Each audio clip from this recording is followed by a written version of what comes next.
السلام عليكم ورحمة الله تعالى وبركاته. أعزائي عزيزاتي، سلام الله عليكم أينما كنتم داخل المغرب وخارجه. دائما مع الزميل ديالنا سي حميد أقرام.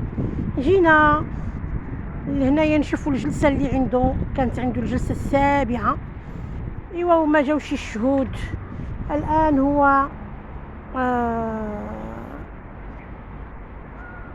قابع في السجن، وكنا كنتظروا من الزملاء من الأخيار باش يقدموا الشهادة ديالهم ولو بجرة قلم. نعم، لأن راه دابا راه في الانترنت كلها، يعني وسائل التواصل الاجتماعي راه كلها يعني متاحة للجميع.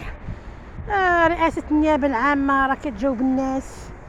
ما بالفعل الزوجة ديالو راه رجعت لبرشلونة باش تجمع الوثائق اللازمة وتشوف الشهود وتثبت، وبالفعل الناس تفاعلوا معها، يعني الزملاء اللي خدامين معاه تفاعلوا مع هذا الزميل وقالوا بالفعل هذا السيد راه يعني بريء مما نسب إليه كبراءة الذئب من دم يوسف.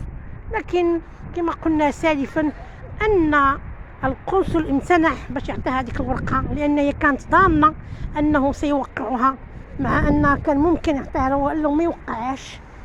يعني يتخذ، يجب أن يأخذ الحياد، ما يسينيش، ما كاين حتى مشكل، ما يوقعش، ولكن لا يمزقها.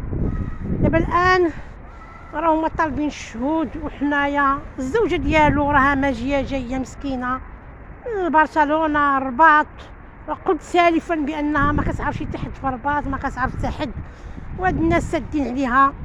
لا حول ولا قوة إلا بالله. وتنقول لك يا حميد يا أخي يا زميلي، تحالف الزمان والمكان والبشر عليك، تحالف الناس والزمان، فحيث كان الزمان كانوا، فقط لأن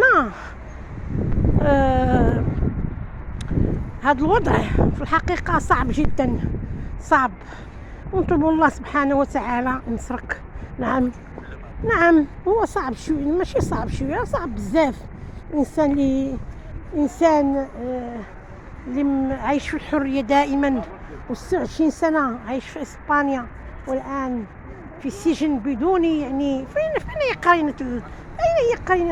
قرينة البراءة؟ هو خصو يتعطى ليه سراح مؤقت باش يقلب على الأساليب المهمة. نعم، واللي عطيه هذا الدستور. نعم، خصو يقلب على البراءة ديالو. وراه كاين هناك مسؤولين أشادوا بالعمل ديالو، أشادوا بالأمانة لمدة 25 دابا 26 سنة، ولا يمكن أبدا أنه هو يحسب هذه السنوات اللي قضاها مع هاد الناس سنوات سوداء، لأن تبين بعدين أن هناك استغلال، يعني ما قالك ما بعده استغلال. هذا هو كيعاودوا على لسانه مسكين. هاد الناس يستغلوك السبت والحد، وتجي تخدم وتجي في اوقات ماشي قاعد ما عطيهالكش القانون، وحينما كتقول لهم هذا الشيء لا ما خصوش يكون، فانهم كيقلبوا عليك كما كيقولوا كيقلبوا عليك القفه، مع انهم مسؤولين. وهذه المسؤوليه راه الدوله الشريفه ديالنا، الدوله الشريفه وهذه الارض الطيبه وهذا البلد الحبيب. نعم، كيوفر لهم كل شيء، لا يمكن ابدا باش توفرها لهم شيء بلد آخر. توفر سكن لائق، سكن من الطراز الفخيم. نعم، ومكتب في جميع الوسائل كما قلنا سابقا، جميع الوسائل اللوجستيكية والقانونية والإدارية باش يشغلوا ويحبسوا الغلط، ما يحولوش لجريمة. نعم،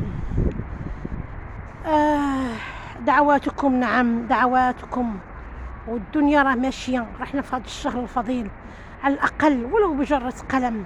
اللي يسمع للزميل ديالو، أنا كنوجه كلامي للزملاء الأخيار في جميع أنحاء العالم، سواء في برشلونة، في طراغونا، في مدريد، نعم، في فرنسا وبلجيكا، راه خدمتوا معاه تعرفونه جيدا، تعرفوا الخصال ديالو، أن الخصال والله لا تتغير. وهذا السيد راه ما عنده لا دار، كما كنقول دائما، ما عنده دار لا في أبدان لا في حي الرياض ولا شيء، فإنه بسيط، أبسط من البساطة. لأنه يؤمن بقول علي بن أبي طالب كرم الله وجهه: تبكي النفس على الدنيا وقد علمت أن السعادة فيها ترك ما فيها.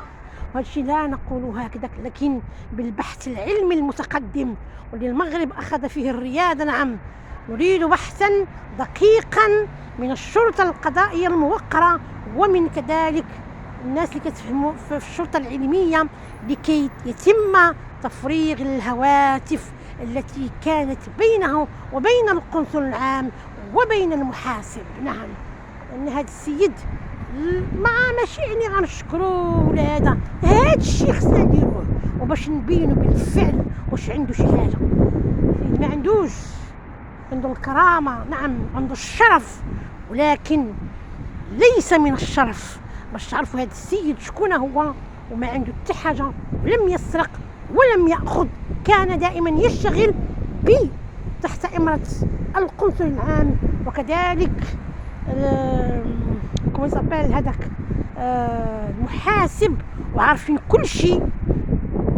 السيد كان كريه على القنصلية لأنه كان مريض سياسي، وهذا لا يعني يا قنصل عام أنك تستغل القرب ديال البيت ديالو وتبقى تعيط له هالعشية هالصباح. إذن يجب تفريغ الهواتف لكي يتيقن الأخيار ويتيقن البحث كذلك من هذا الشيء اللي تنقوله.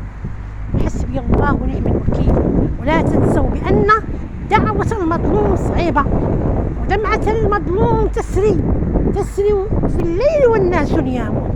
أعزائي عزيزاتي، حاولوا أن تشاركوا هذا الفيديو على نطاق واسع، لأن الزميل في السجن. وتعرفوا ما معنى الحرية؟ تعرفون ما معنى الحرية؟ حينما يحس الإنسان بالظلم راه الله يسر ممكن أن يقبل على أي حاجة. الناس اللي تقبل على الانتحار، تعرفون لماذا؟ ما تقوليش لأنهم لا يحبون الحياة، لا، لأنهم يرفضون الظلم، والظلم ظلمات يوم القيامة.